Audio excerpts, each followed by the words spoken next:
एक ऐसी डील जो दुनिया को शांति का वादा करती है, एक ऐसा समझौता जिसे कई लोग वर्ल्ड वॉर को रोकने वाला कदम बता रहे हैं। लेकिन क्या हिस्ट्री हमें कुछ और बताती है? क्या 1938 की वो सबसे बड़ी डिप्लोमेटिक गलती फिर से दोहराई जा रही है? और क्या यूएस ईरान का पीस डील सच में असल में शांति का रास्ता है या आने वाला एक बड़े संघर्ष की शुरुआत? आज की इस वीडियो में हम सिर्फ उसकी हेडलाइंस ही नहीं देखेंगे, हम हिस्ट्री के उस पन्ने को भी खोलेंगे जहां पर एक डील ने पूरी दुनिया की किस्मत ही बदल दी थी, और उसकी तुलना करेंगे आज के इस कंट्रोवर्शियल पीस डील एग्रीमेंट के। तो वीडियो में एंड तक बने रहे, क्योंकि आखिरी सच शायद आपकी सोच को हमेशा के लिए बदल दे। जून 2025 दुनिया भर के न्यूज चैनल पर एक ही खबर चल रही थी। अमेरिका और ईरान के बीच चल रही युद्ध में अचानक एक नया मोड़ आया। कुछ लोगों ने इसे डिप्लोमेसी की जीत कहा, कुछ ने इसे मिडिल ईस्ट में स्टेबिलिटी की उम्मीद बताया, लेकिन एक्सपर्ट के एक हिस्से ने एकदम डरावना आवाज उठाया। क्या हम हिस्ट्री के सबसे खतरनाक पैटर्न फिर से रिपीट कर रहे हैं? ये सवाल क्यों पूछा गया? इसका जवाब ढूंढने के लिए हमको लगभग 90 साल पीछे जाना पड़ेगा। एक ऐसे वक्त में जहां यूरोप भी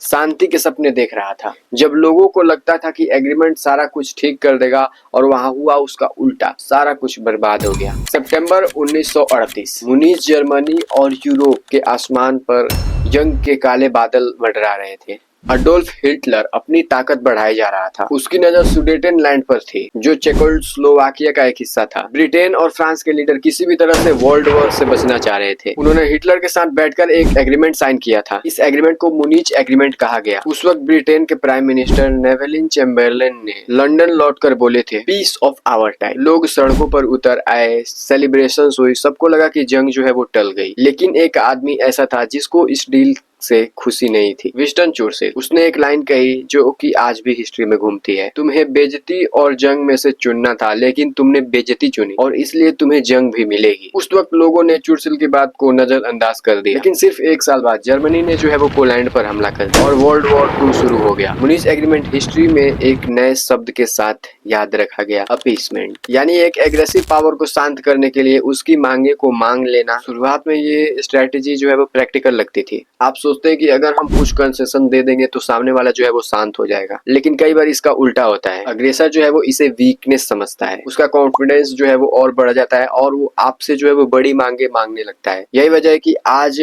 कभी भी कंट्रोवर्शियल पीस डील की बात होती है, उसमें मुनीच एग्रीमेंट का जिक्र जरूर किया जाता है। और इसीलिए कुछ एनालिटिक्स जो है वो यूएस ईरान के बीच के हुए पीस एग्रीमेंट के ऊपर सवाल उठा रहे हैं। ईरान कोई आम देश नहीं है। मिडिल ईस्ट की पॉलिटिक्स में इसका इन्फ्लुएंस काफी गहरा है। 1979 के इस्लामिक रेवोल्यूशन के बाद ईरान और अमेरिका के रिश्ते हमेशा तनाव से भरे रहे। Hostage crisis, sanction, political war, proxy war and nuclear programme, कुछ ने दोनों देशों के बीच एक गहरी खाई जो है वो बना दी। फिर आया न्यूक्लियर इशू। अमेरिका और उसके एलिस को डर था कि ईरान जो है वो न्यूक्लियर वेपन जो है वो बना सकती है। ईरान जो है वो कहता रह गया कि उसका प्रोग्राम जो है वो पीसफुल है, लेकिन शक कभी खत्म नहीं हुआ। और इसी शक ने जो वो दुनिया को वॉर के काफी ज्यादा करीब लाकर खड़ा कर दिया। जब पीस टॉक्स की खबर सामने आई, तब जाकर लोगों ने वो जो शांति की सांस ली। आखिरकार डिप्लोमेसी हमेशा वॉर से बेहतर लगती है, लेकिन सवाल ये था, डील के पीछे असली टर्म क्या है? कौन क्या पा रहा है और कौन क्या खोने वाला है? हिस्ट्री हमें सिखाती है कि कई बार एग्रीमेंट जो है वो कागज पे शांति लाते हैं, लेकिन ग्राउंड रियलिटी में नए कॉन्फ्लिक्ट्स की बुनियाद को रख देते हैं। यही वजह है कि एनालिटिक्स जो है वो इस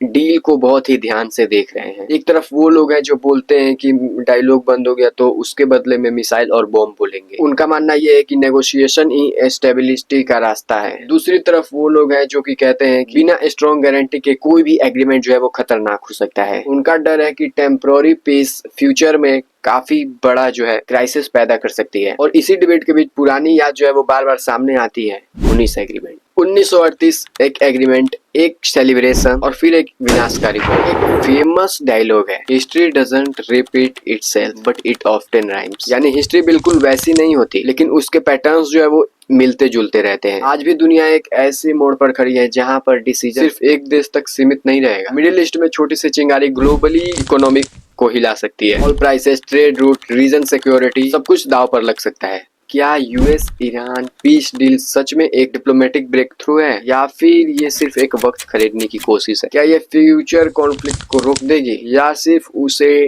टालेगी? सच तो ये है कि इसका जवाब आज किसी के पास नहीं है। हिस्ट्री का सबसे बड़ा डिसीजन या असली इम्पैक्ट सालों बाद में समझ आता है। जैसे कि 1938 में भी किसी को नहीं पता था कि उसके 1 साल बाद यानी 1939 में दुनिया आग में जल रही होगी। आज भी हम फ्यूचर नहीं देख सकते, लेकिन हम पास्ट से सीख जरूर सकते हैं। 19 एग्रीमेंट का सबसे बड़ा लेसन ये नहीं था कि हर एक पीस डील जो है वो बुरी होती है। लेसन ये था कि पीस और इल्यूजन और पीस में फर्क होता है। कभी कभी शांति सिर्फ कागजों पर ही होती है, रियलिटी में नहीं। और कभी कभी जो है वो असली शांति के लिए मुश्किल से डिसीजन लेने पड़ते हैं। दुनिया के जो लीडर्स जो आज भी इस बैलेंस को ढूंढने की कोशिश कर रहे हैं, और पूरी दुनिया जो है वो देख रही है, इंतजार कर रही है कि आज की डिप्लोमेसी कल की हिस्ट्री में किस नाम से लिखी जाएगी। आज से लगभग 90 साल पहले लोगों ने सोचा था कि एक एग्रीमेंट ने जो है वो वॉर को रोक दिया। उन्होंने 10 जश्न मनाया, तस्वीर खिंचवाई, स्पीचेस दी, लेकिन हिस्ट्री ने उनको जो है वो गलत साबित कर दिया। आज फिर दुनिया जो है वो एक नए एग्रीमेंट को देख रही है। कुछ लोग उम्मीद देख रहे हैं, कुछ लोग खतरा, लेकिन एक बात तो तय है, हिस्ट्री हमेशा उन लोगों को याद करती है जो